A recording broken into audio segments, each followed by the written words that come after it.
Yep. You all right? You all right? Wow, I've been here like 8 months to do that. That is good. Sure. Maybe in a quiz. DBS. Where you belong. No, it's fine. Or fall off the. It's okay. What you were laughing about? E8 energy. And. Why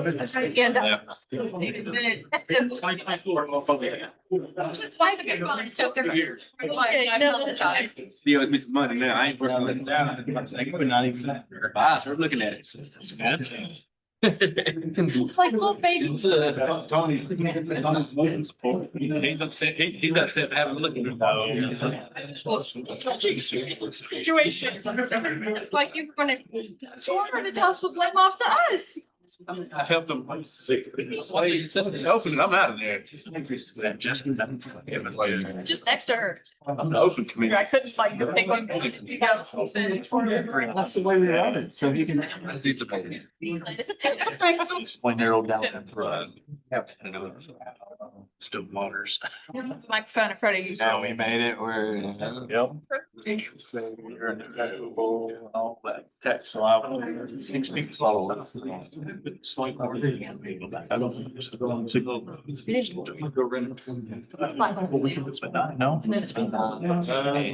The road. So, yeah. You're interested. Yeah. Well, we can do it like we brought it. Having fun. Yeah, that's too long. So what else they think? Back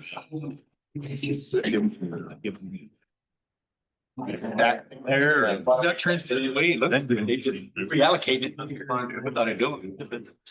Versus it's. Yeah. That'll be fun. Yeah, like reduce some of it. So many. That's exactly like you're not gonna get. If you got. They probably have to designate someone. I think she back. So, but I'm. Well, let's do it. That's probably what's all individual, and that's about. So it's on the range back. That's good.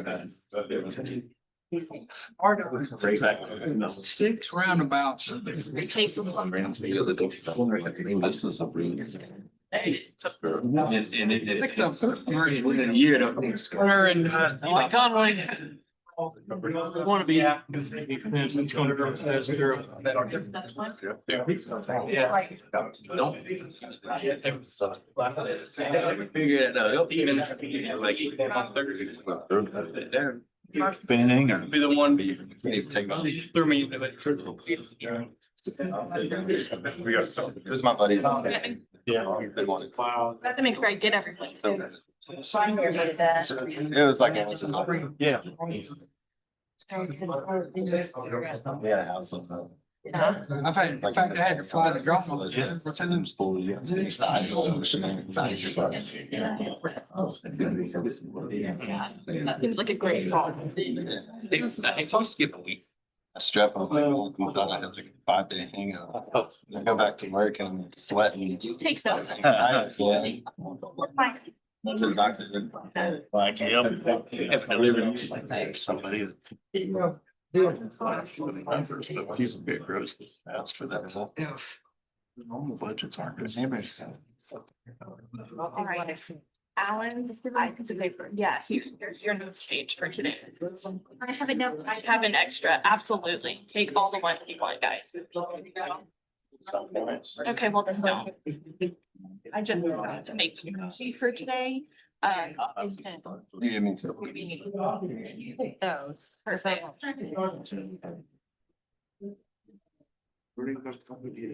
Wait a minute. Three, I'm not. On the first. My school. I don't want. The agenda? He's up to read Okay, you can have it, I don't need it. Oh, You should do that.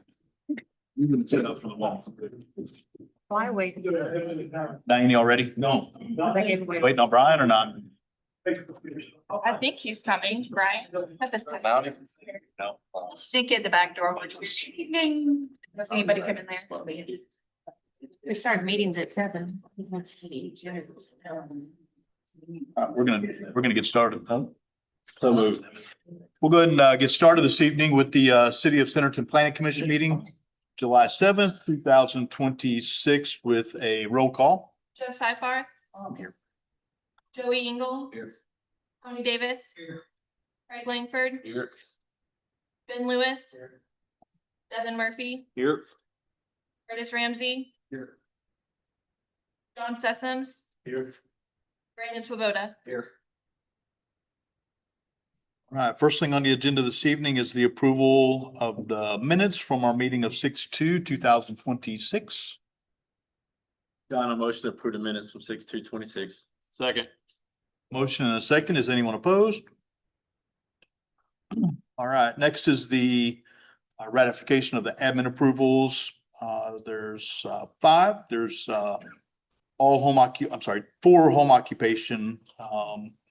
Looks like a Touch of Wellness. They do some services, a baking company, roof and restoration, bookkeeping, and then a track split. Any questions from or comments from the commissioners or staff? This is Joey. I'll make a motion to approve the administrative. Tony, a second. All right, motion is second. Is anyone opposed? All right, under old business, first thing this evening is Development 2310 Flyway Crossings at Centerton. This is an extension of the preliminary plans and adjacent street agreement approval, 447 Kimmel Road. It is zoned R3 multifamily, 18.5 acres with 170 dwelling units. Also, it would be PUD 2205. The applicant here, just to give us a quick. I don't think they're here, Okay. since it was an extension, overview, if that's okay. So they're requesting another 1-year extension of preliminary approval for an approved planned unit development and development plans to develop a family development along Kimmel Road. That plan included 171 dwelling units, 50 single-family detached and attached, and there was a PUD that was approved November of 2022 with PUD 2205. And then the development plan received preliminary approval by PC July 2nd, 2024, and then an extension of approval last year in June. All of the comments have been addressed. However, the project could not begin construction due to our sanitary sewer capacity limitations. We're just requesting another 1-year extension.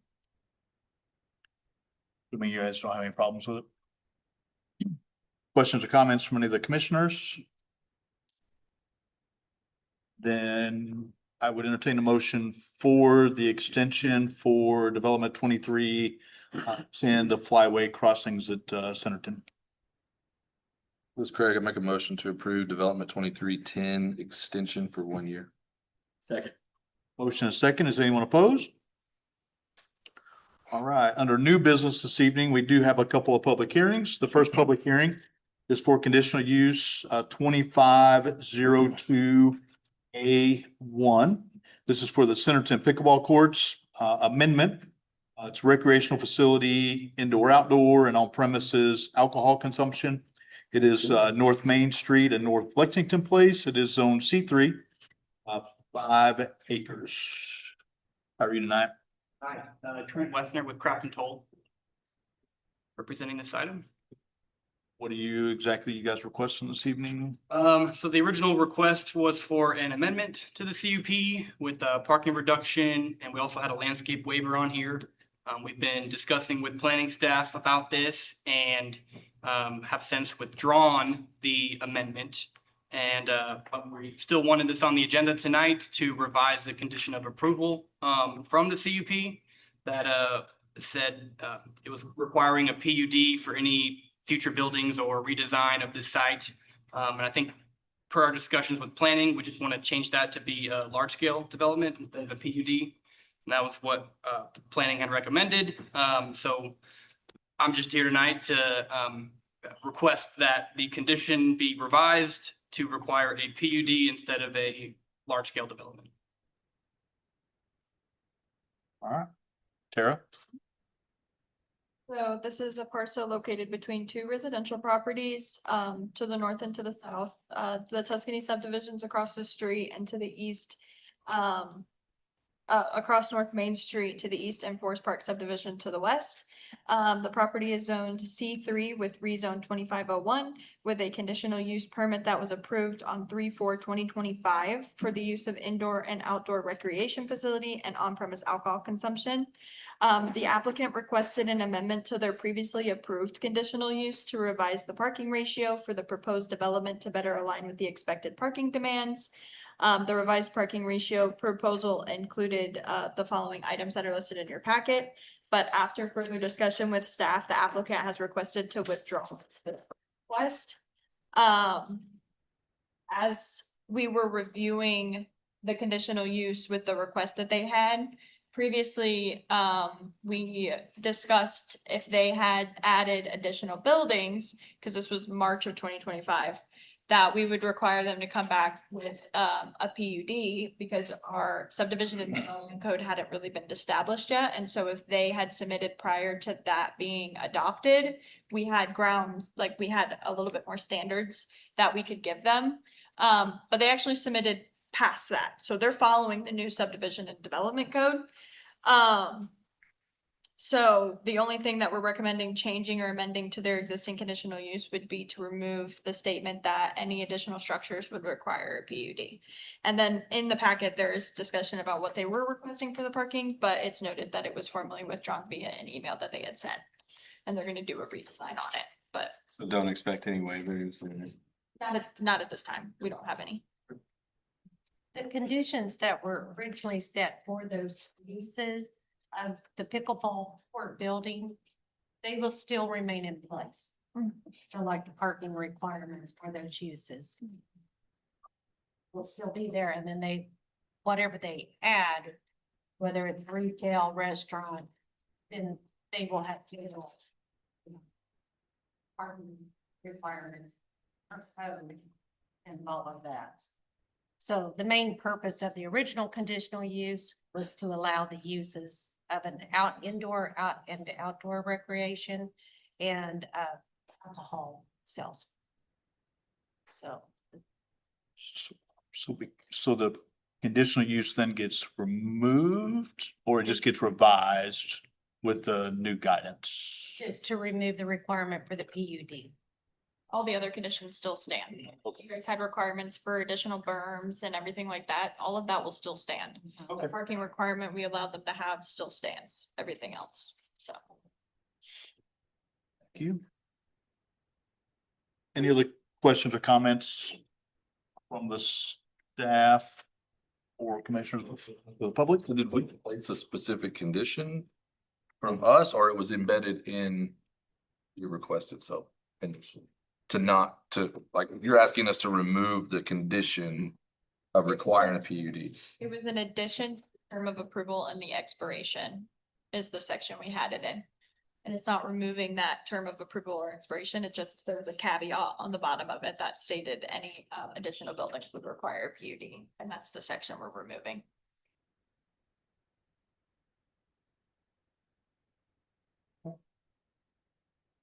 All that being said, I would entertain a motion to open the public hearing. This is Joey. I'll make a motion to open the public hearing for conditional use 2502. Second. Motion and a second to open the public hearing. Is anyone opposed? All right, we are now open to the public. As was stated, the only thing that changes is really the requirement for the PUD for the future. So with that being said, does anybody have any questions or comments, concerns? If you do, we'd ask that you come to the podium, state your name, address, and any questions, comments that you might have.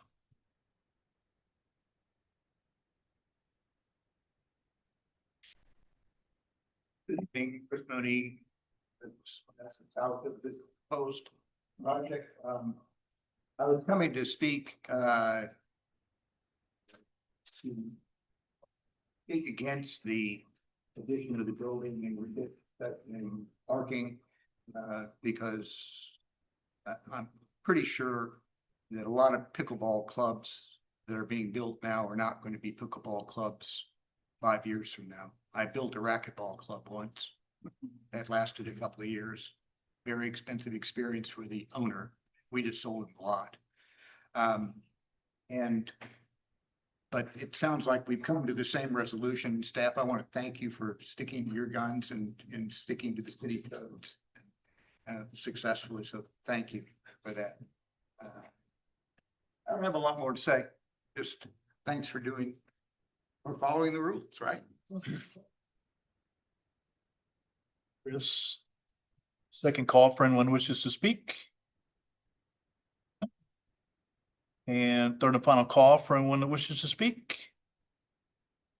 This is Joey. I'll make a motion to close the public hearing for conditional use 2502. Second. Motion and a second to close the public hearing. Is anyone opposed? All right.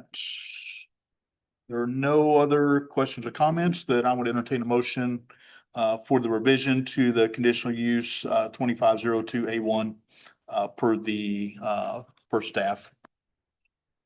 It's John. I motion to approve conditional use 2502A1 revision as stated. Motion and a second. If you'll do a roll call for me, please. Devin Murphy, Yes. Curtis Ramsey, Yes. Craig Langford, Yes. Tony Davis, Yes. Ben Lewis, Brandon Taboda, Yes. Joey Engel, Yes.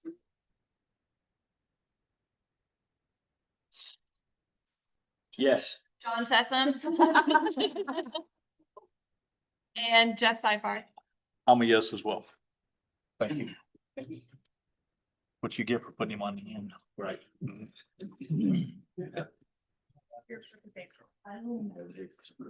All right, next on the agenda this evening is also a public hearing. This is for conditional use 2611. Storybook Schoolhouse Educational Facility at 566 East Centerton Boulevard. It is zone C2. It's 1,000 square foot units. And I forgot we opened the public hearing before we start our discussion. So with that, I would entertain a motion to open the public hearing. This is Craig. I'll make a motion to open public hearing for conditional use 2611. Second. Motion and a second. Is anyone opposed? All right. Is the applicant here to give us an overview? I met her speak. She was stuck in traffic behind an accident on 72.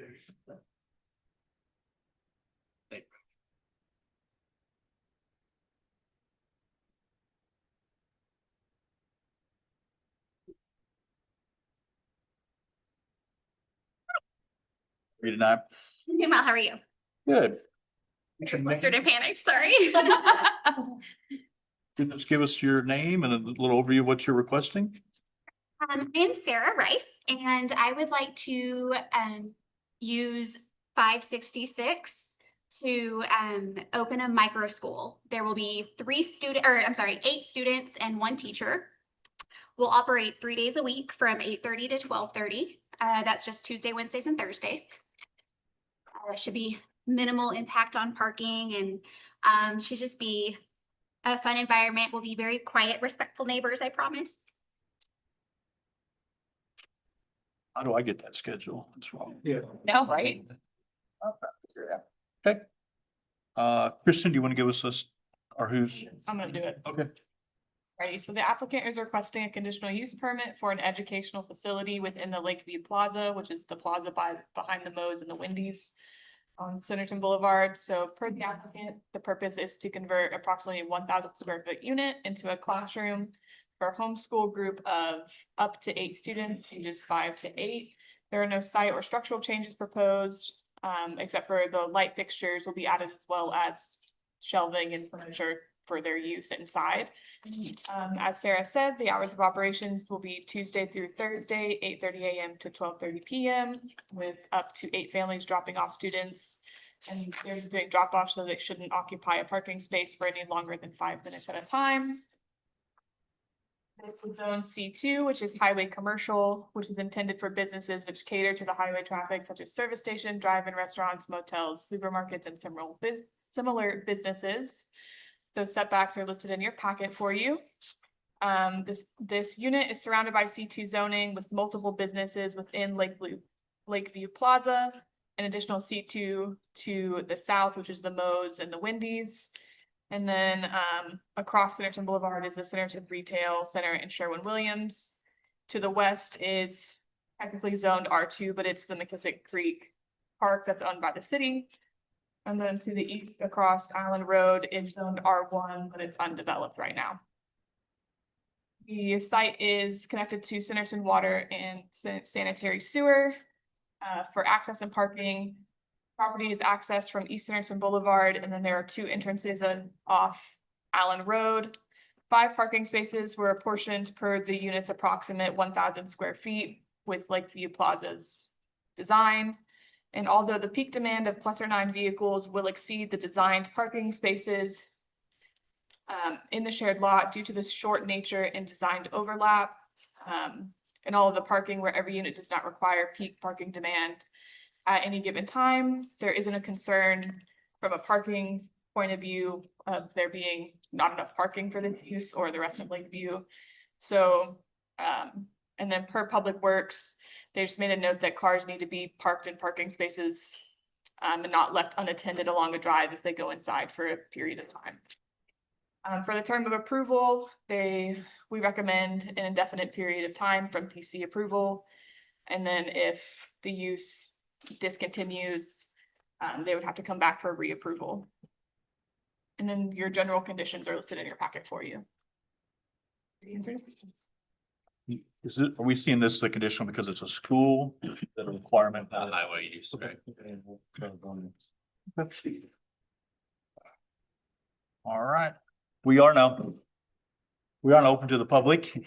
If anyone has any questions or comments, we'd ask that you come to the podium and state your name and any questions, comments, concerns you might have. Second call for anyone that has any questions, comments, concerns. And third and final call. This is Joey. I'll make a motion to close the public hearing for conditional use 2611. Second. Motion and a second. Is anyone opposed? All righty. Any other questions, comments from any of the commissioners? Straightforward.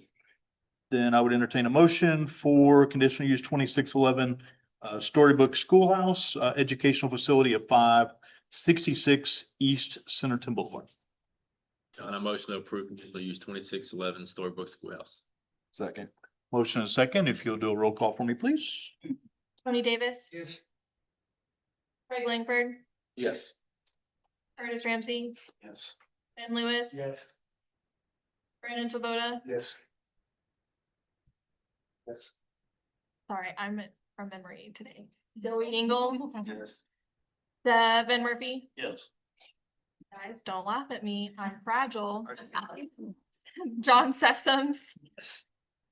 and Jeff Seifert. I'm a yes. Thank you for hustling and good luck. Write this down, guys. Never great. All right.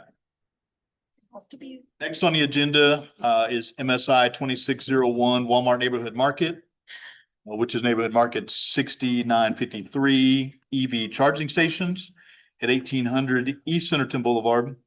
It is zone C2, 7.3 acres. We do have 2 commissioners that will need to recuse themselves, and so we decided they would sit in the front row. Is that what we decided? They would remove themselves? Aye. Sit in the front row. I don't know that we decided, but. Yeah, we did. Can't be up here. The bench. Can we announce who's recusing themselves? Thank you. Can we announce who? Look at me. Yes, this is John. I recuse myself from the discussion of the next topic. Likewise, Devin. Moved by Devin. Yes. Is the applicant here to give us an overview? I think they're on Zoom. Yeah. Ask them to talk. Hello? Hey there, we can hear you. Okay, this is Alex Park with Kimley Horn and Associates representing Walmart for this project.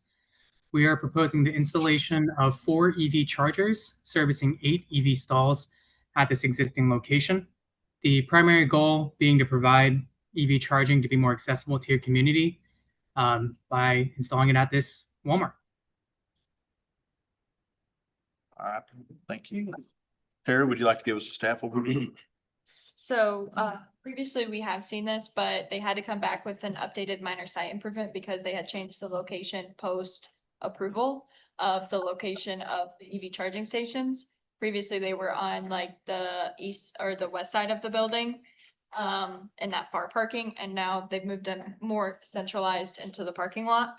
But this property is located at 1800 East Centerton Boulevard. To the east is Jiffy Lube, Centerton Flex Space, and Diamond Wash. And then across Centerton Boulevard is Taco Bell, First Security Bank, and Greenhouse Plaza. The applicant is proposing to eliminate 6 parking spaces and 2 spaces occupied by cart corrals, with the conversion of 14 existing parking spaces and 2 cart corrals to install 8 EV charging stations with pedestrian access. Shrubs are proposed to buffer the view of the above ground utility connection points on that are to remain on the west side of the property. There's a chart in there for the parking. This was a variance approved back in 2013, but it kind of gives you like a breakdown of every approval they got and like every time they've added or decreased parking of that sort. And then wanted to bring to your guys' attention as well, the site circulation. The submitted demolition plan indicates that a portion of the existing concrete pavement will be removed to accommodate the installation of underground electric infrastructure necessary to serve the proposed EV charging stations. And based on the plans provided, the pavement removal begins near the primary entrance to the site and extends through the interior parking lot towards the proposed charging locations. There are concerns on the access through the site with the fence and erosion eagles cutting through the site.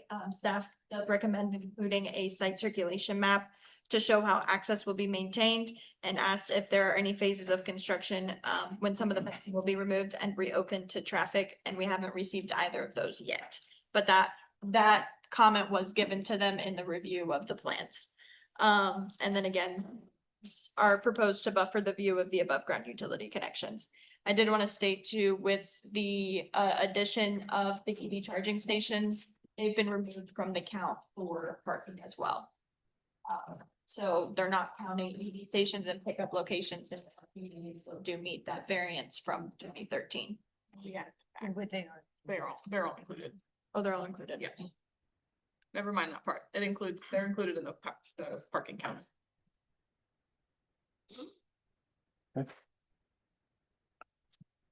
Questions or comments from, the commissioners?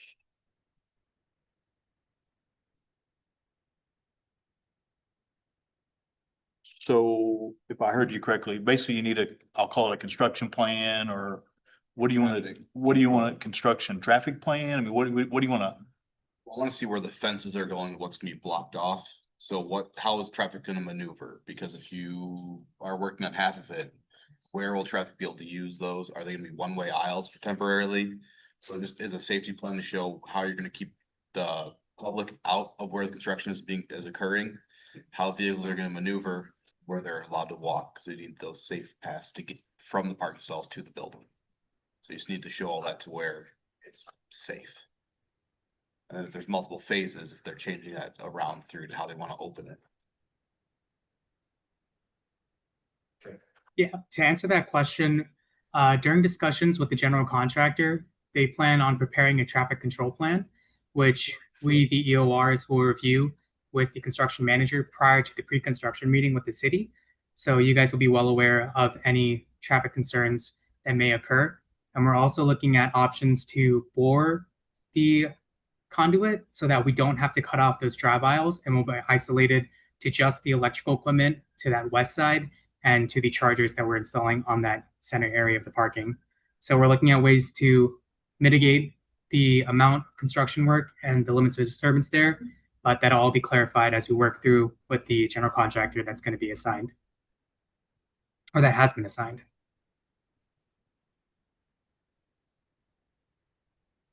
Any other questions or comments from any of the commissioners? Is that okay before pre-con, or do you want it on the plan? They'll have to submit it for pre-con. They won't be able to start without having that. If there's not any other questions or comments, that I would entertain a motion for MSI 2601, the Walmart Neighborhood Market EV charging stations. This is Joey. I'll make a motion to approve MSI 2601, the Walmart Neighborhood Market charging stations, with the caveat that a traffic control plan must be submitted and approved prior to pre-con. Tony, a second. Motion and a second. Is anyone opposed? All right, thank you, guys. Good luck.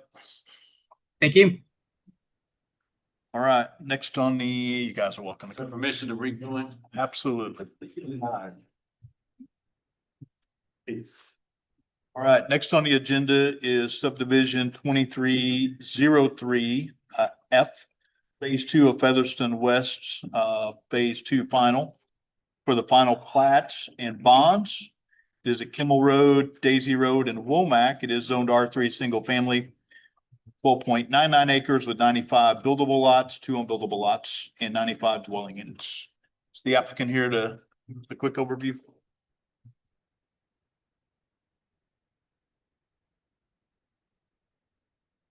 Red Lines with Bates and Associates. In the comments, everything's good. Yeah. All right. Kayla?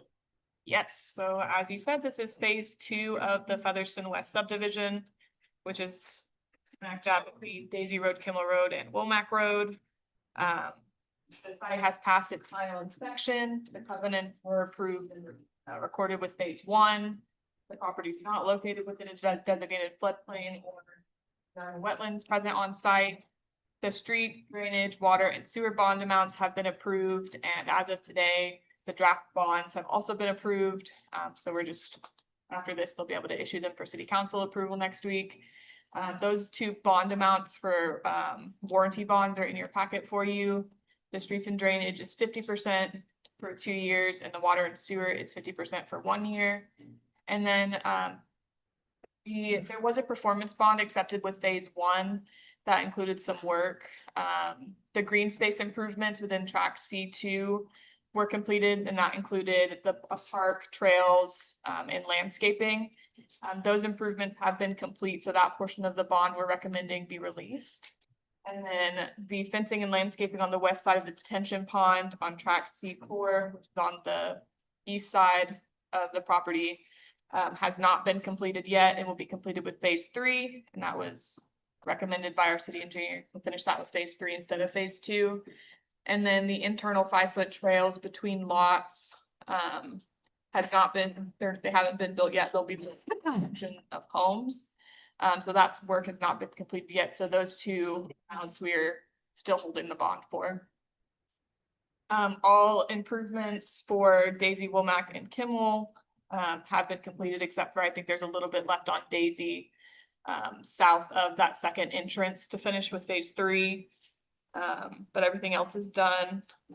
The final plat has been approved by all city departments with no outstanding comments. The record drawings and drainage report have been approved by all city departments with no outstanding comments. And the compaction tests for phase 2 have been received and approved by the building department. And the well abatement happened with phase 1, so no additional documentation was needed for that. Happy to answer any questions.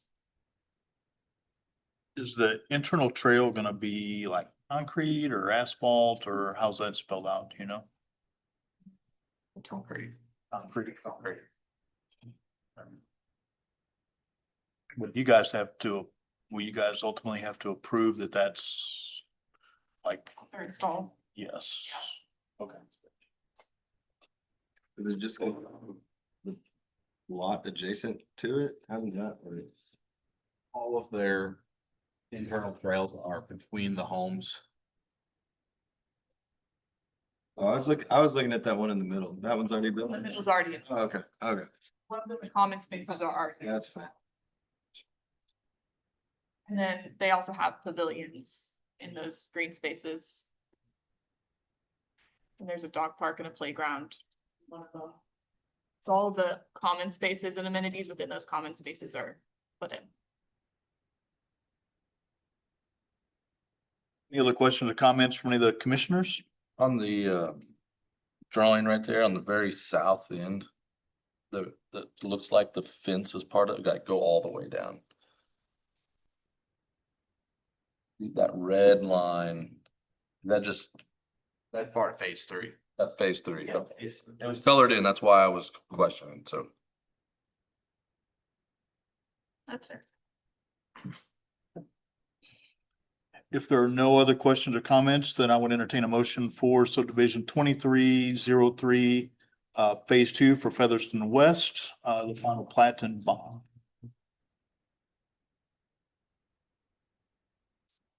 Joey, I'll make a motion to approve subdivision 2303, phase 2, Featherston West, phase 2 final, the final plat, warranty bonds and performance bonds. Second. Motion and a second. Is anyone opposed? Thank you. All right, next on the agenda is subdivision 2408 Harbor Manor preliminary plat and plans and adjacent street agreement. This is at 987 Holloway Road. It is zoned R3 single family, 61 single family buildable lots, 19.9 acres. It's the applicant here to give us a quick overview. Victor Petty, Crafton Toll. We have a 60 lot subdivision here at the south of Holloway Road. Got public water and sewer connections, and I also just wanted to mention in 2022 a similar preliminary plat was approved. But due to sewer redesigns, we had to go through the submittal process once again, so a similar layout. Tara? Yes, this property is located along Holloway Road. To the north is agricultural land that is undeveloped or being used as residential. To the south is undeveloped land. To the west is Antioch Estates, and to the east is undeveloped land and the Hill subdivision. The applicant is proposing 60 single-family lots and 1 unbuildable pond tract, 1 unbuildable drainage tract, and a lift station lot with a density of 3.1 units per acre. This development will include a full street improvements to Optic Road, which is a major collector with right-of-way of 80 feet, which will be in lieu of the half-street improvements to Holloway Road, which is a minor arterial with right-of-way of 90 feet, which will be improved by the city. This property is zoned R3 SF, which is the medium-high density family. This zone is intended for detached single-family dwellings with suitable lot area, and the minimum area and the setbacks are listed in your packet. To the north and south, as stated before, is A1, which is being used as ag and residential. And to the west is R3 SF, which is the medium high density single family residential, Annika Estates. And to the east is A1, which is agriculture, and it's currently being used as agriculture.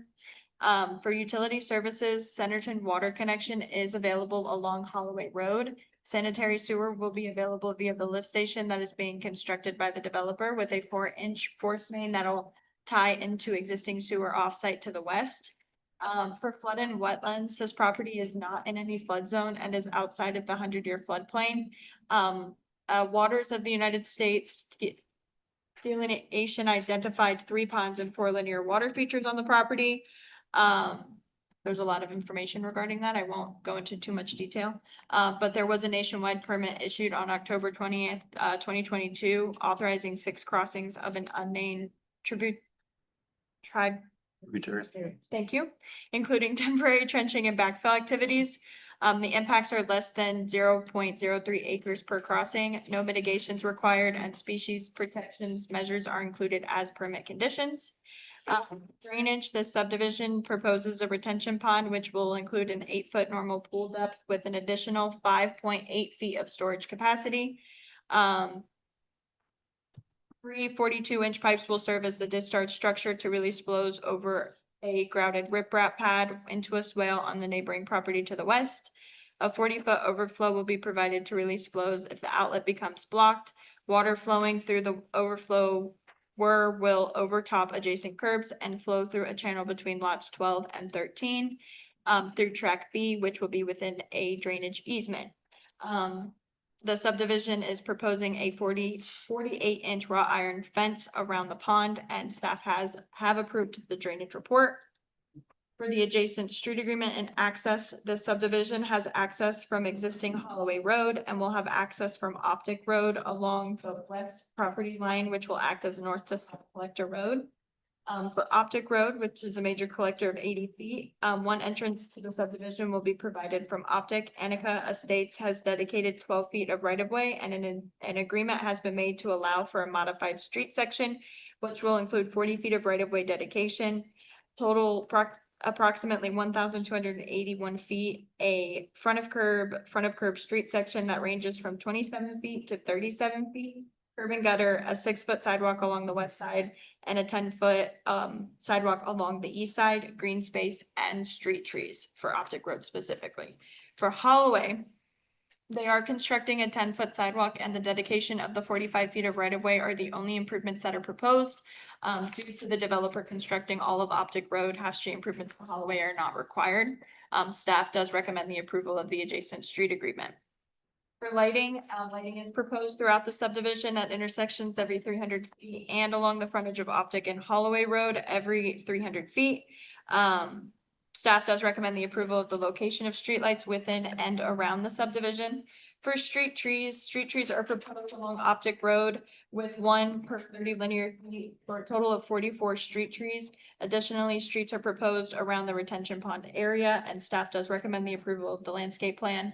They've been going back and forth with Centerton Utilities on some extra stuff regarding like the lift station and some additional streets.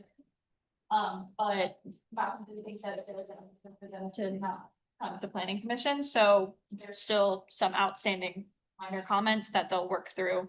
And the approval will just be contingent on the resolution of any comments that Malcolm may have. And if you have any questions, let me know. Questions or comments from any of the commissioners? I see 2 circles in the ponds. Are those aerators? The sheets I have don't call it out. You said on Holloway Road, there would be no curb and gutter, is that correct? Yeah, they're only doing the sidewalk improvements. Do the other subdivisions have curb and gutter on that road? Not to the west, to the east they did.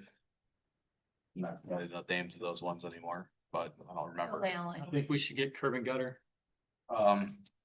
No, just because we went through this to do it, you're gonna have a varied section to where you have curb and gutter to the east, no curb and gutter, no curb and gutter, no curb and gutter.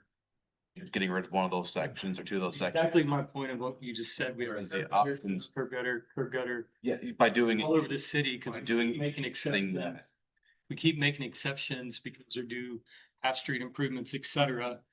Yes, The but city, there's that you're adding it finished. rather than getting here on optic. I went through that, you're getting the full section with curb and gutter. So you do that, you take away curb and gutter from optic on Holloway, but then you'd have no curb and gutter, no one put it in. Is Optic on the master street plan? Yes, and it's the one east, west, or the north, south. I don't really care about the details. When we drive around the city, we have curb and gutter, no curb and gutter, because we keep making exceptions. We're never gonna go back and get them. We don't stop making exceptions. These ones have the large ditches there that they have to be enclosed to do it, that once you do it, you completely lose what you have on optic. So you'd be sacrificing the entirety of optic. You can roll to the front and Holloway. Overall, we just have too many hit and miss, no system, no curb and gutter. We have to get where we have uniformity so that we don't have that, because you're never gonna go back and get curb and gutter, ever. Right here in front of West, the sidewalk, some curb and gutter, it's hit or miss, and that's a major road, right? If you go past West, all the way up there, north, some curb and gutter, some sidewalk, no sidewalk. So for consistency, we need to think through that long term instead of development by development. Because the city's never gonna go back and put curb and gutter. So what happened with Annika? And why didn't they do half of the? I don't disagree with your rationale here. I'm just talking in general, right? Like, Annika was done, I have no idea. And I know like some of where he's talking about, we're already putting curb and gutter in with the plans that we're doing right now, so. That is going in. So as we do some other improvement on the west side of, Gamble. So we have those plans already going in.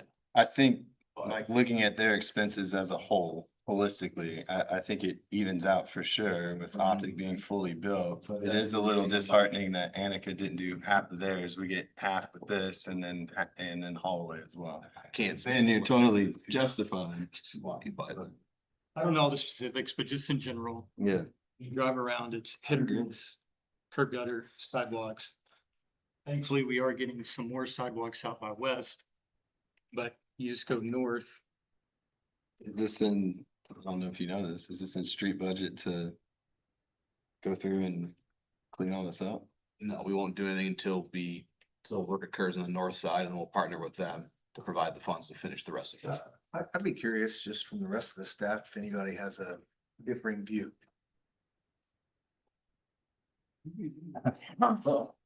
This is why we do what we do. Let's have a discussion about who agrees, who doesn't agree, why you agree, why you don't agree, so we can make an informed decision. But I would be curious to hear from the rest of the staff. What I remember on this area is that there were some trade-offs made. Yeah, that the complete street was north south.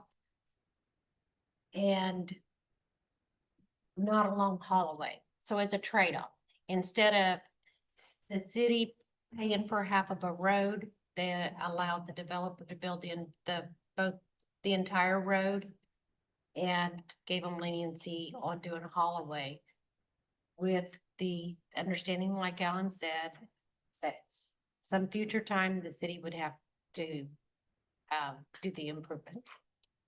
So it's kind of a trade-off. The city wasn't putting the money in now because they didn't have it. So they would do it later, at a later time.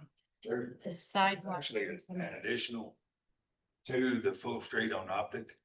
Anika wasn't required to put the sidewalk in on their side. So this is not only full street improvements on Optic, but we would actually be building Anika's sidewalk that was omitted from their subdivision. So that sidewalk on the west side of Optic certainly isn't. Is there sidewalk on this? Diane, can you throw up a visual? To clarify, we're getting walk on. We're getting sidewalk on Holloway that's gonna connect. Okay, I'm not as passionate about curb and gutters what the commissioners are. The issue with curb and gutters facilitate water drainage. So as long as a ditch can handle the water, when you start putting curb and gutter, you start getting into drainage pipes. You know, you're sending the water. There's a lot more to curb and gutter than just aesthetics. Curb and gutter serves a purpose. As long as we're getting sidewalks, that's what I'm paying to help public transportation or private, pedestrians. Pedestrians don't need a curb and gutter to get from point A to point B. They need a sidewalk. So. Yeah, it's something, sorry. Taylor Lindley with Craft and Toll. I was the original designer engineer on the project 4 or 5 years ago, whenever we first started and brought it through the process. So wanted to bring the historical conversation that happened around this, because this street agreement was approved the last time as well. Holloway, from a constructability standpoint, constructing half a street on that small section of Holloway is going to be very difficult with no improvements directly to the east of us. There are improvements further east, but the parcel that separates us and that subdivision to the east has not been improved. But no improvements to the east of us, and then no improvements with Anika. Getting the tie-in from a horizontal alignment standpoint was going to be challenging, but then even beyond that, the existing grades of Holloway Road and facilitating proper drainage was going to be a challenge. So in my opinion, it's better to let the water sheet off the road without trapping it in a gutter and getting it in a ditch and conveying it that way. And then ultimately, as Alan mentioned, full street improvements with the development on the north side or further development along the entirety of the north side of Holloway would give the city the opportunity to partner at a later date and have a more comprehensive full width design to that street section. And so instead of just asking for a variance to avoid that, we came up with the option to, we'll give you the full street on Optic, both sides of it, accomplish the intent of our obligation for street improvements with the development without creating a potential concern for you all in the future. They're putting sidewalks and street trees on both sides of Optic. And they're putting sidewalk and street trees on Holloway as well.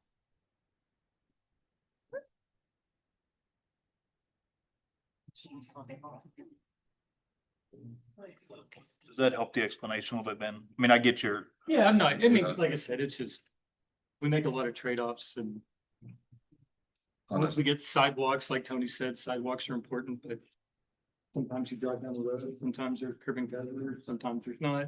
As much of a trade-off as it's a next on the city is what they're spending the same as they would normally, but we're getting a full road there on Optic that if it's not built now, the city's not gonna put money in later to put curb and gutter, and so it'll be always that way, where with the Holloway, we can at least make those upgrades. When it's developed in the north, we partner with them on that. That when we look, this went through a lot to get what what was proposed there for Optic to get a full road. Like I said, it's not about this one, it's just in general. There's not a lot of uniformity when you drive around between the streets, sidewalks, use curb and gutter, etc. did I hear someone that wanted to speak? If you'll just come to the podium and state your name and address for us, please. I'm Julie Davies. I am a trustee of the trust that owns the parcel directly to the east. A couple of thoughts that we had some concerns about actually drainage. So just talking about the street, since that was something that we were just speaking about. If we don't put in curb and gutter and we just rely on the ditch, do we feel like it's going to be enough to from draining east to where I care about? They are gonna capture, it's gonna go through the site, so. I'm sorry. The ditches capture and it drains through the site, so it doesn't push it just to east. Okay, so it just doesn't, it doesn't push it east, it drains it to the side. Okay, so I understand that.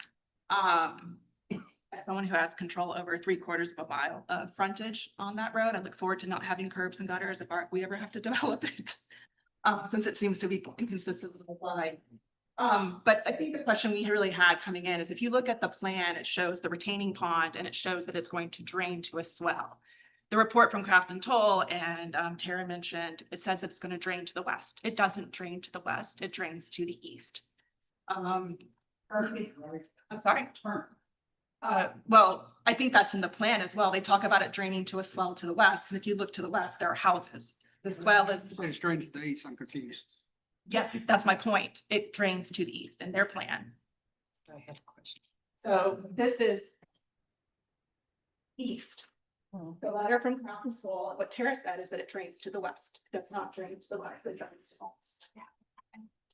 So with that as a baseline understanding, if you look at the plan and you go back to that map view that you had, you can see that there's a swell that they plan to utilize on our property for runoff. So that's a dry swell. It hasn't had water in it in probably 30+ years.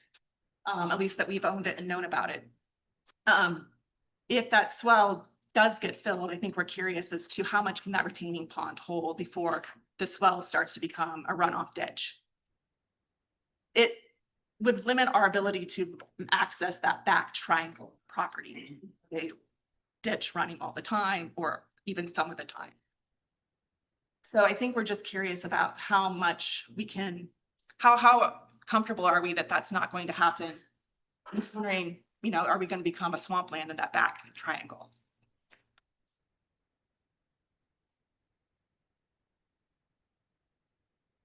Alan, do you wanna?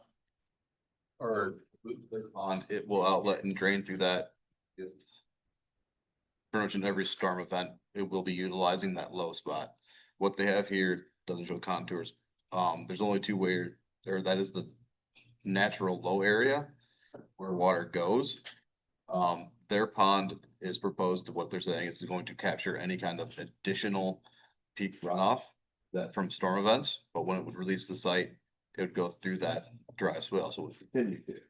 But if you have concerns with access, that is something that here before they start construction, the recommendation is to talk with them to do offset improvements on your property to ensure you maintain access. Because part of their requirement is that they can't negatively impact you as a downstream property owner. So if you, because of this, have access issues, that is on the engineer and the developer to resolve. Okay, I think that's helpful. I think we are also curious, just, do we think that it will actually ever be used as runoff? Or will the Yes. pond, it will? Yes. So 30 years of it not being used for runoff, it's suddenly gonna start being used for runoff because of this development? If it has been used for 30 years, then yes, but from what I can tell with all the historical data and where it is, that's the low, like I said, that dry ditch area. I understand that, but once you start adding pavement and roofs and houses, it obviously takes away your land area that's absorbing water. All of those streets, all of those houses drain into that retaining pond. So the fact that it has, Volume will increase of how much water is going through. Right. The actual flow rates during large storm events doesn't change. So you'll see more during low events, just in volume increase. will there be constant volume? Not necessarily, that'd be up to the engineer's design to show what that would be. I speak. Yeah, of course. Grafton Toll again. During and after a rain event, water, I have to assume is flowing through there currently and will continue to do so. After the rain event is over and the period of time that the pond is drained out, it will be dry again. That's the answer I have for you. We have an obligation not to, as Alan mentioned, create negative impacts on downstream property owners. We also have an obligation not to increase peak flow rates. Both of those have been adequately designed and modeled and reported in our drainage report. That is the low area of the site. There's nowhere else for rainwater to go.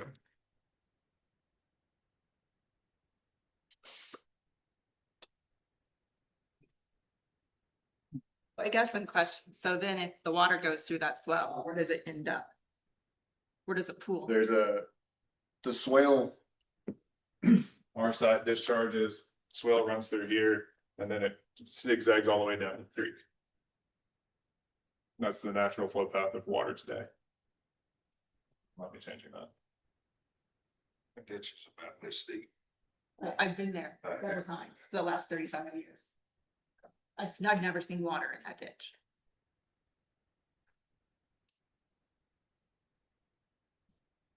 So we'll work with the developer to make sure that we don't lose access to that triangle.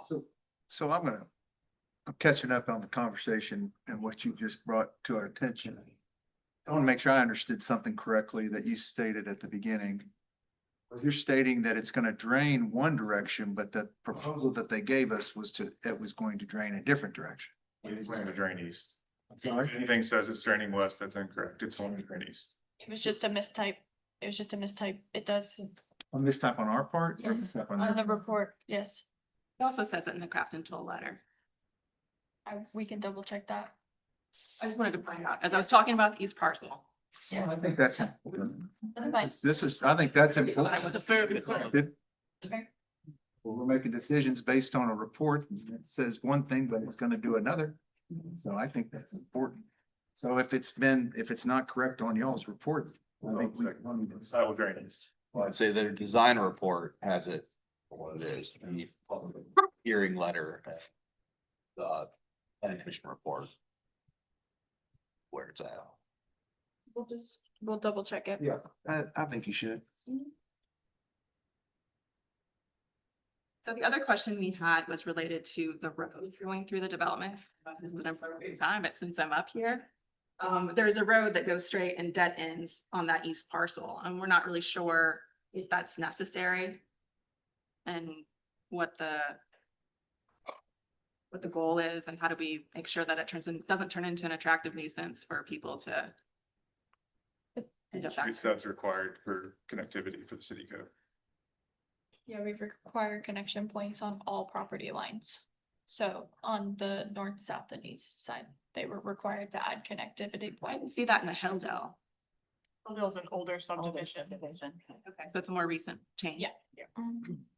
That's so if your property develops someday, like if you someday 50 years from now, for example, sell it, there would still be connectivity to this subdivision, so you don't have to get on Holloway every time you need to go somewhere. And we try to do that for long term, and I've just used the example that's going on right now on Main Street, and we had designed it that way probably 20 years ago, maybe a little bit longer, where we had a stub out. And so now we're actually going to get connectivity through. So for long term, it actually helps traffic. That example, east and west, so that not everybody's backed up at a stoplight and things like that. So that's the reason as we plan master streets and connectivity. We try to look again, whether it's 10 years, 20, 50, we don't know, but that's what we try to plan for. And again, I think asking the developer to make it look as nice as, there's some requirements, but you know, it shouldn't be, we don't want to turn into a junk area either. Appreciate it.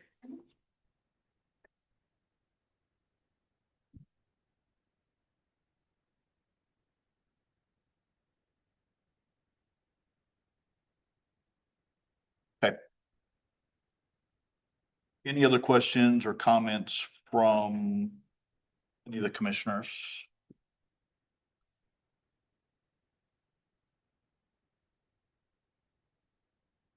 If not, then I would entertain a motion for subdivision 2408 Harbor Manor, the preliminary plat and plans, and the adjacent street agreement. Understanding there's a few follow-ups, as comments. This is Joey. I'll make a motion to approve subdivision 2408 Harbor Manor. The preliminary plat and plans and adjacent street agreement, with the contingency that all outstanding Centerton water and sewer comments are addressed. We have a second. We have a motion and a second. Is there anyone that's opposed? Okay, thank you guys. Good luck.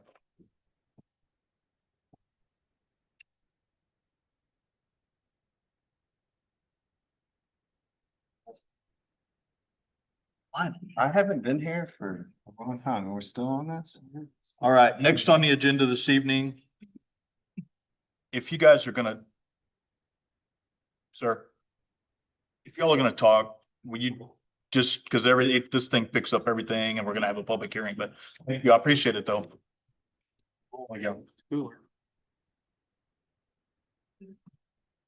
All right, next on the agenda is also a public hearing. This is for Title 14 zoning. This is our schedule of uses that we use as a planning commission. It's section 14.04.14 for agriculture, commercial, and industrial uses. And at this point, I would entertain a motion to open the public hearing. Craig, I make a motion to open the public hearing for Title 14 zoning schedule of use amendment. Second. Motion and a second. Is anyone opposed? All right. Who would like to, you guys have any final comments, questions? Christian? Those going right now.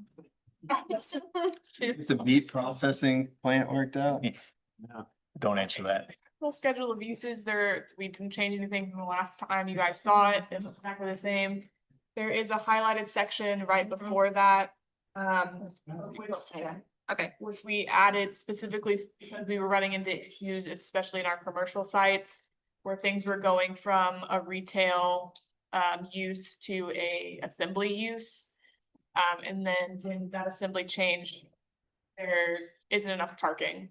So we basically added a paragraph that said, if you're changing occupancy from like a retail, like store type use to an assembly use, we need to reevaluate the site to make sure it can actually handle what you're proposing.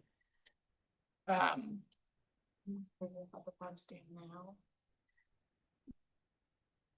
don't have to cover it. Okay, there's one other thing that we've run into recently. I'm gonna bring up. All right. I am gonna approach the other one too. Okay. Okay, so we have the home occupation permit. That is a type of conditional use, and if they meet certain requirements that they can, staff can issue the permit. With the home occupation permit, we have Baker and they get a hop and then they get a business license.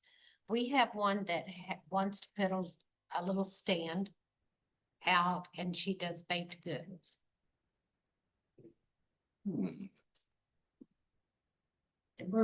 these little. Like on a regular basis, as a business, Yes, typically. as a business though. It rolls in and out. Yeah. So it's different than kids that want to make a little money and do a lemonade stand or something like that. I mean, They don't meet the, so here's a couple options that we looked at. Still be under the conditional use and then set requirements. The home occupation. The hope of occupation. And add additional requirement regarding these little food stands or their little, little stands, I guess. I mean, it could be, like maybe it isn't food. But sometimes people have garden vegetables and they want to sell those.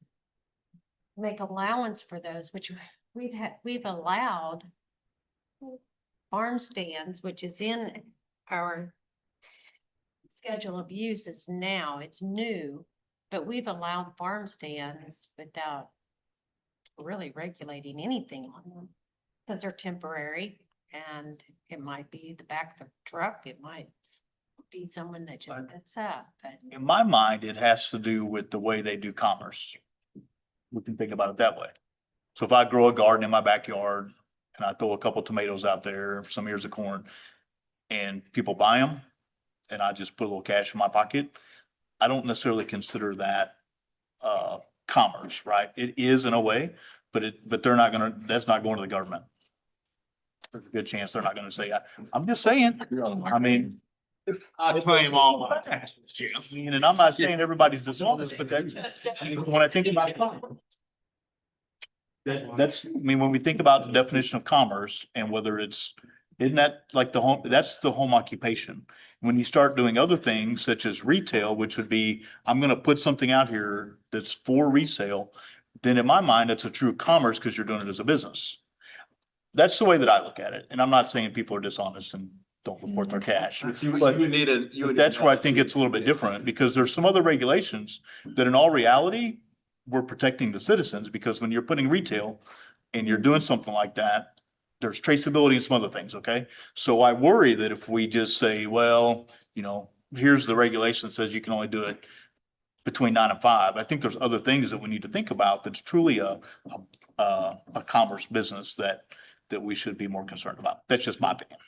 Would what she's asking for be an expansion of her home occupation business? Would we view it as that? She's expanding it beyond what we've used that language? How is it?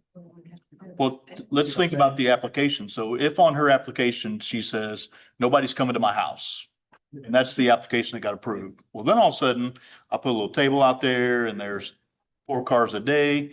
Then you have neighbor impacts and some other things, which is the reason that that's the reason that we look at, the home occupation. I think that's where I was going with my comment about expanding it beyond what the requested use was. So home occupation permits by code, there are a few things that they wouldn't need. They can't have merchandise outside their house. They can't, the business has to be fully contained within their house. At that point, if you're putting a stand outside, it's no longer in their house. And then there's the requirement that it can only be one customer at a time in the vicinity of the house. If there's a farm stand or like a little stand out there, you can't regulate how many cars are coming at a time. So those are a few that it wouldn't meet for the current home occupation. Not that we want to copy other cities. Have we looked at other cities?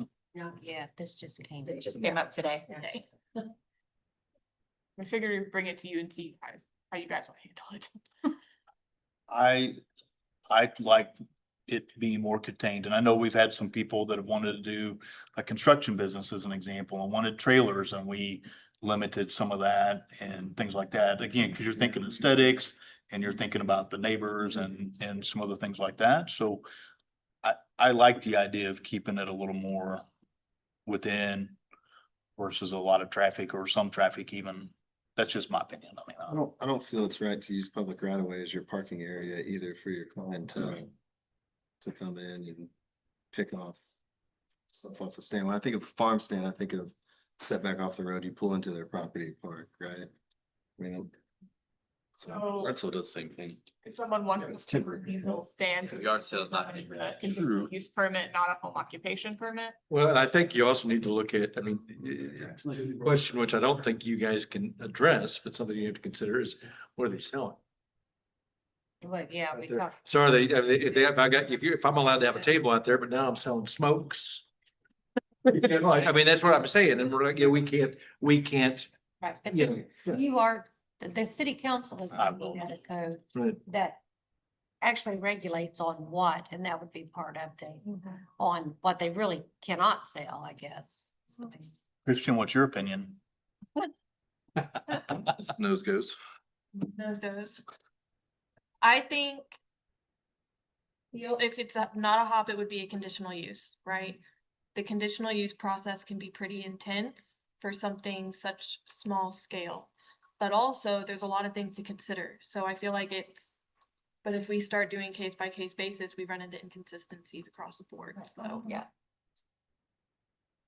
I'm trying to find like a blanket solution for. And we- pick one or the other. Yeah. One of the things we did talk about, like you mentioned, Jeff, the commerce situation, that's one thing we went down this afternoon. Well, I don't have the regulation in front of me, but home occupation means that you're going to do your business within the constraints of your four walls of your home. Like you have an Etsy shop, you have, you pay extra column, but you. Anything that you'd approve beyond that. At least for now. It's not a home occupation. Yeah. It doesn't meet the requirement. Are we still open to the public? Sorry. Yeah, I recognize her. I wanted to have our conversations. Okay, I didn't know if we were still open to the public or if we had to reopen it or what. No, we're still open. Okay. We're still open. I'm just trying to keep it simple. This is something that just came up today, so. They just. So if we Does didn't that have anything to do with this? Like this. The The only only for clarity, when you be talking Why are we about talking about? doing things outside the home, they can run operations of their business inside the home. But like if they have a lawn business, they can go to sites and have a baking. And they go to farmers markets or whatever, they can, that's still considered a home occupation. Yeah. It's, the purpose is that a residence could, it does not change the use. You wouldn't even hardly know that there was a business being operated out of it. Would you like to come in? Oh, you need to come up here, please, and your name and address.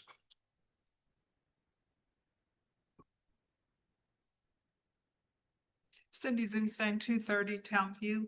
I just wanted to say that there are state cottage laws that have to do with baked goods and homemade goods and how you can sell, but it's still the city controls, you know, inside or outside through their ordinances. But there are cottage laws that do apply to that. People can sell it as long as they put their name and address and state that they're made there.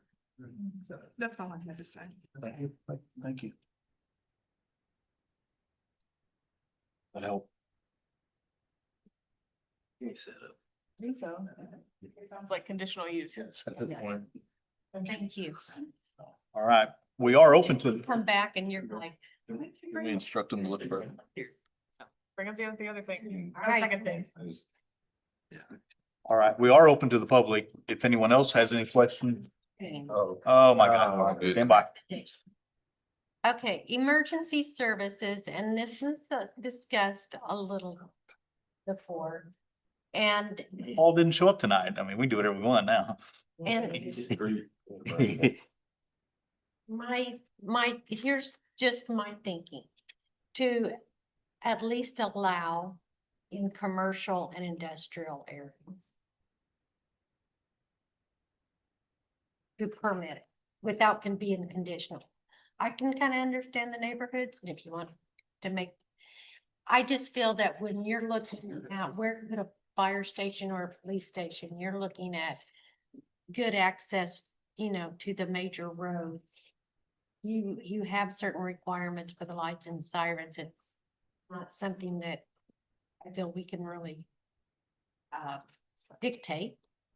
So, and then any of the site requirements, we will be looking at those on the development plans. So And I think it was asked before, what actual conditions would you set for emergency services that they wouldn't already be? Yeah, really. Yeah, Yeah, right here, like the fire there. Yeah. So even if it was permitted at some in Bentonville and one other city permitted across the board, and then some others, they allowed it in agriculture and commercial and industrial. So I just wanted you to reconsider. So you're saying commercial and industrial? Is anybody opposed to that? And ag.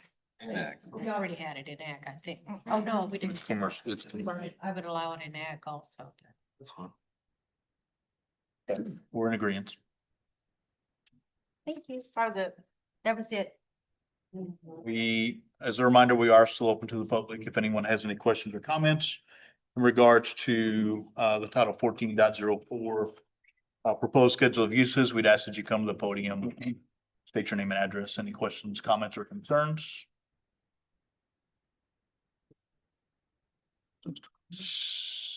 Yes, sir.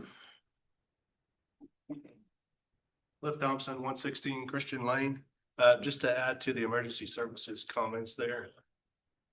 It could be beneficial to have those open up to all zones.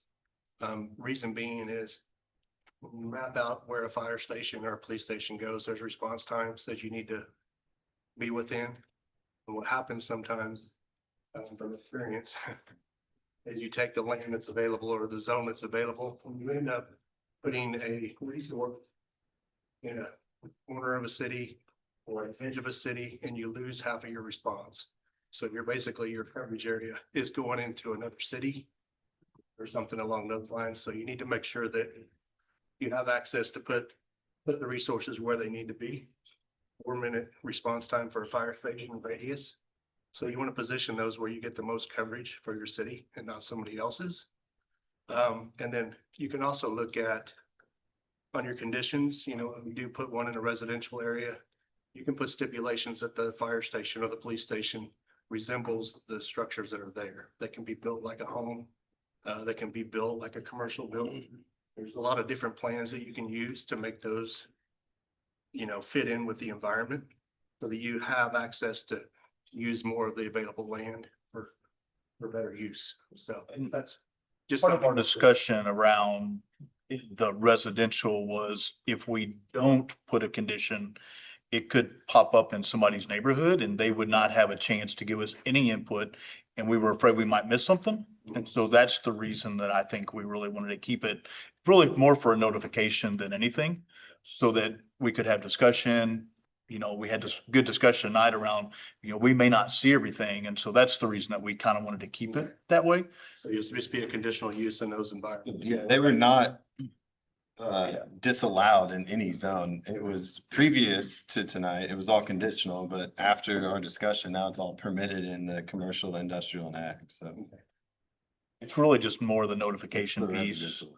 So that all of a sudden. Policies for how they respond and when they turn and turn off sirens and things like that. So I just want to make that point that sometimes cities get into a bind where they're either trying to build something on donated land and it's really not the best position or location for that resource. So just keep that in mind. It's all like cheap insurance.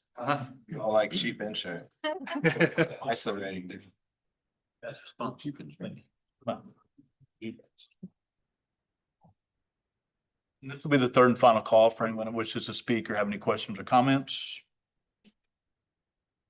Joey, I'll make a motion to close the public hearing for the item Title 14 zoning schedule usage amendment. Second. Motion to close in a second. Is anyone opposed? And I know I spoke there for, you know, the comments from Cliff in regards to the residential and the emergency services. I don't want to be the only one that speaks, so I'm certainly open to anyone else that would entertain whether you guys wanted to change it or whether you wanted to keep it as presented as a condition in the residential. I was with you. Okay. All right. If there's, I don't want to belabor the point, but why was the need for item 5, the highlighted item, We had businesses along, especially in highway commercial, Mhm. go from a square footage where we calculated the square footage based on like retail sales floor. And they changed the use within that unit to something that was assembly, and then they ended up being allowed to have like 50 people. When before the occupancy was way lower than that. And so we didn't have enough parking, and there was no mechanism to make them come back. For us to evaluate their site to make sure they have enough parking for the uses that Are are. you saying from a permitted to a permitted? The change, because if it's conditional, won't it come back? No, if they so change? what we had that was happening is that maybe it's a use that we allow by right, and it's a building that already exists. It's going straight to the building department. It wasn't coming to us. Just because it was a change of non-assembly to assembly. And at one point, they just brought it to us and they're like, I don't think they have enough parking. And we were like, oh yeah, it's changing the parking requirement from like 1 per 200 square feet to 1 per 3 people. And so even though a building might stay the same square footage, the occupancy load is now going from like, maybe I have 25 people in and out of a retail spot to now I have 115 people that can occupy this space because of the way that, all at the same time, because of the way that the building code is laid out. So it wasn't necessarily like, it's just for us to evaluate it.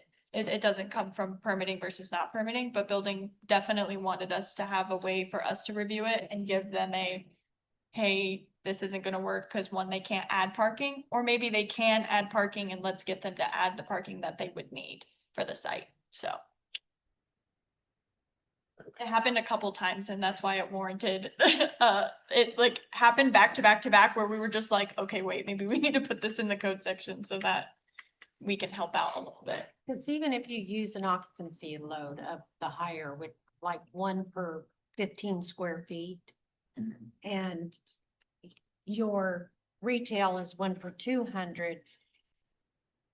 But if it's 1 per 15 and it's 1 per 3 occupants, then that's 1 per 45 square feet. So that's 45 versus the 200, so it really affects the parking. And instead of people being in and out, it would be everybody's there all at one time. Especially if they share with other retail spaces and stuff too. It was, I mean, we were literally calculating from the lowest amount to the highest amount for assembly, and there were some cases that they weren't meeting them. It was tough. It's like if a dentist office turned into a wedding venue. Right. It's a difference of parking. Yeah. Fair enough. If there's no other questions or comments, then I would entertain a motion for Title 14 zoning schedule of uses amendment with the few changes that were made this evening. So moved. Second. We have a motion and a second. And if you will do a roll call vote for me, please. Yes. Craig Langford, Yes. Ben Lewis, Yes. Tony Davis, Devin Murphy, Yes. Brandon Swoboda, Yes. Curtis Ramsey, Yes. John Sessoms. Yes. Thank you. Joey Engel Yes. and Jeff Seifarth. Yes. Thank you. I'll never forget her paper. Anybody left out? Thanks, Deb. Thank everyone, because I know that was an extensive amount of work, meetings, discussion, research, and all the above. Sure, it's still going to need constant Sweat, safety. tears, gray hairs. Yes, we haven't done the residential part. We haven't even looked at residential. So We've just done that. It's not a scary. we're going to let you form a committee and do that. Other business this evening. We have proposed ordinance 202621, amending chapter 13.04 Planning Commission. Mr. Mayor, I will recognize you. So I wanted to just come and just kind of go over what the proposed changes are. I know a couple of your previous commission meetings, you were talking about bylaws and going back and forth with that, and you did said that you proposed with city council. We did not move forward this time. It was recommended that some of these things be put actually in Title 13, the Planning Commission. So the main changes in it, this actually, those are what the bylaws is that you sent to us. to the council is 60 days prior to the expiration of the planning commission member term, or within 30 days of someone resigning. We still advertise the vacancy and accept applicants from interested individuals. That includes folks that's already on there too.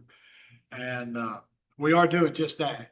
Actually, at the last council meeting, we did extend the terms of the three who were going to expire in June to August of 26. It's probably stated in the meeting, August 29th. That was an error. It is August 26th, and we'll put that at the next meeting. So, you know, you're still on there till August 30th. We did get, so anyway, that's the main change there. Also, we are to also publish it around town, which we did. And, we do also require to publish it in the newspaper, which I have. Published it one time in the Sunday newspaper, like right after I put the application out.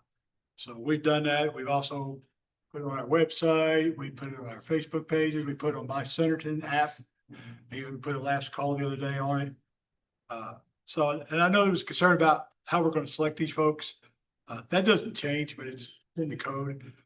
Basically, it'd be the mayor or a designee of the mayor. It's usually gonna be the mayor.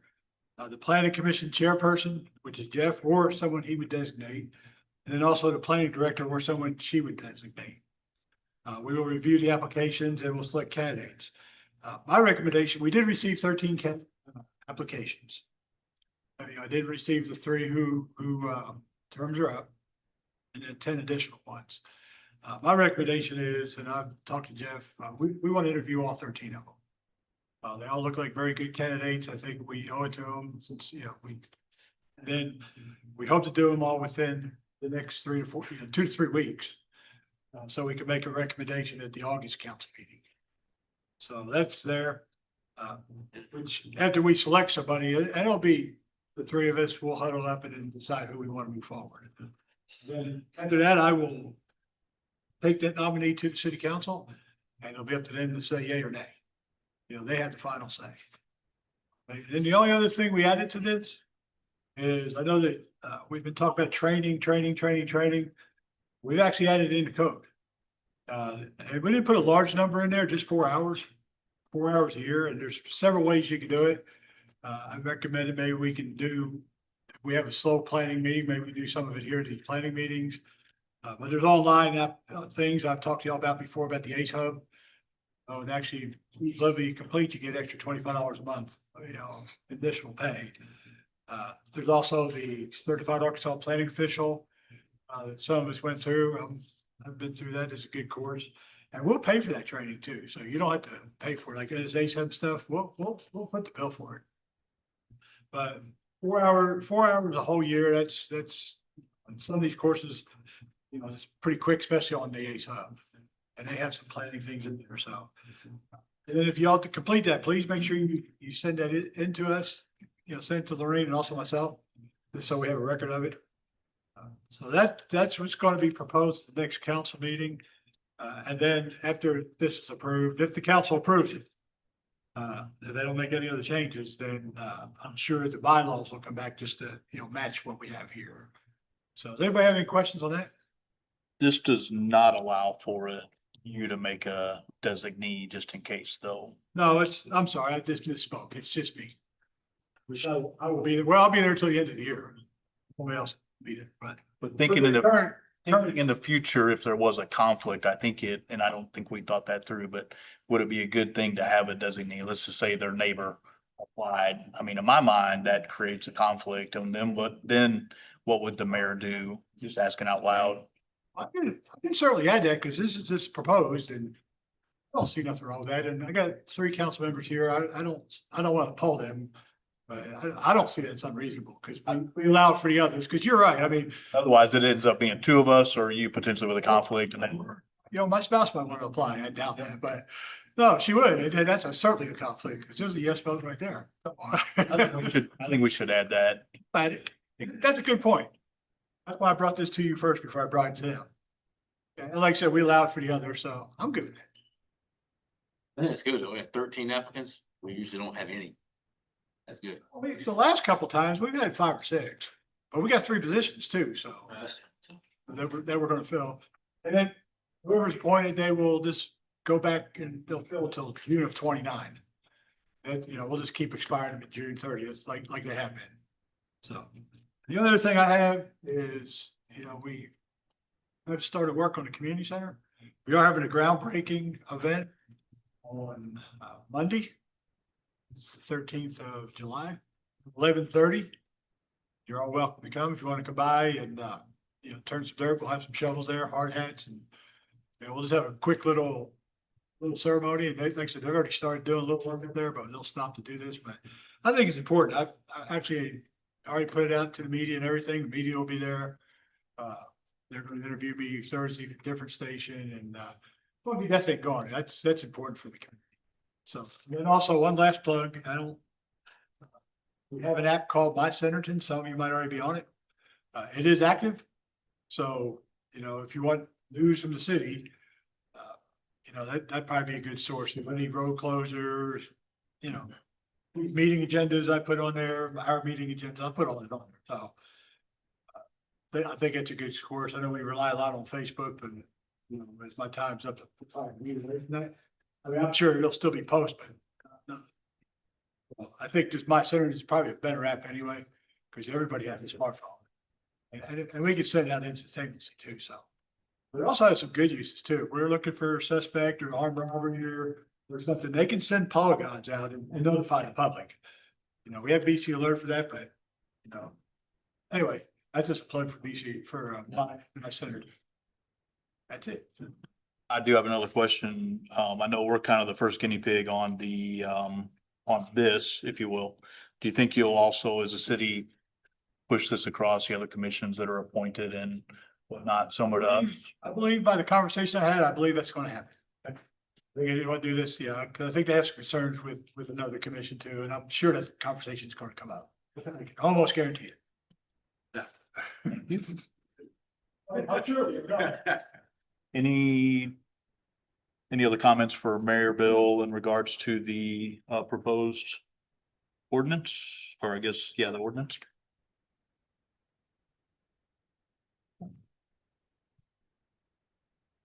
All right, the next council meeting is the 14th. Our next, let me see here, the plan, so there's a tech review the 16th. Yeah, I don't think. I'm just going by what's on there. Well, I didn't know. We're giving you updates. The 21st is our next planning commission meeting. If you cannot attend, please make sure that you let us know in writing. Thank you. There are also listed on here, 2 APAC courses, one on 8.5 and one on 9.9. Any other comments on those? Just let us know. We can get you signed up. These are in the morning from 9 to noon. So next year, everything will be in the evening. We hope, right? I hope, because Marie, Changed. the executive director, she's gone on to a different job, so There'll be someone new in there. yeah. Okay. They are still very interested in Now, continuing. what would be helpful is these training at night, because I think everybody here has a job. Yeah, they switched them. It'd be kind of hard to get training when you're working in a job. And Tony, we are also having conversations around training might mean working with regional planning and having them do some things they've done. So we are, and that would be in like an evening type deal. So we have had some of those conversations as well. Sometimes it's everything sometimes it's online. short notice, but like on the last meeting we had canceled, right? If we know that we're gonna cancel a certain couple weeks out, use that for training. Oh. Oh, you're talking the one. Like as we have those throughout there's a couple, it always happens every year. Okay. Okay, and one thing, if we do set up something with regional planning or someone training to do training, please attend. It's very discouraging when we go to all that trouble to set something up and we have very low attendance. 2 people come. And we've run it through, you know, we've asked you all, we promoted it and so. But like Bill was talking about the ACE program through the municipal league, that's one that you all can get online and do on your own. They're self-paced. And they're very good. I mean, you could go through that. Hotel room out of town, looking for something to do. Yeah. Yeah. And so in this box, there is a training folder. And we're gonna try to put some things in there of resources and training, but you know, maybe it's gonna be, maybe we put some video. I do have a CD of some training. 100 years ago. Yeah. Is it a VHS tape that you convert it or what? Yes. It's not beta. Seen it. So Renting out a blue. provide you that opportunities to get that training. So Anything else from staff? we want to let you know the downtown study. Okay, we are looking, so you will keep these dates in mind. They're off 24th or 25th. That's a Monday or Tuesday. It'll be the 4th week of August. School start. Or something. Or the full week. Okay. Ish. I'm pretty sure that was the date. So. Don't quote her on it. Yeah, you won't be. But there will be a presentation, a special meeting, presentation to the planning commission. It's a joint city council, public, that will go over downtown study. So, Like at 6 o'clock or? 9 to 12. yes, Okay. I plan on it being from, 6 o'clock. I mean, if we're all in attendance, you have to publish it, right? Yes. And Yes. open to the public too. Correct. And I mean, I'm planning on promoting it heavily. Put it on the app. That app is pretty nice. It's very simple. Is it my center? What's it was? Really called my Centerton. My Centerton. Yes, and it's very effective. Yeah. Did you know? I have tracking cookies on there. Yeah. Right. Bolo. So, and then September 8th, that's the next council meeting. We're hoping after the special meeting with the presentation that it will be ready for council to adopt. All depends on the feedback given. It's feedback. You're asking these guys for feedback? I'm giving some. Anything else from the commissioners? If not, I would entertain a motion to adjourn. Second. Motion is second. Is anyone opposed?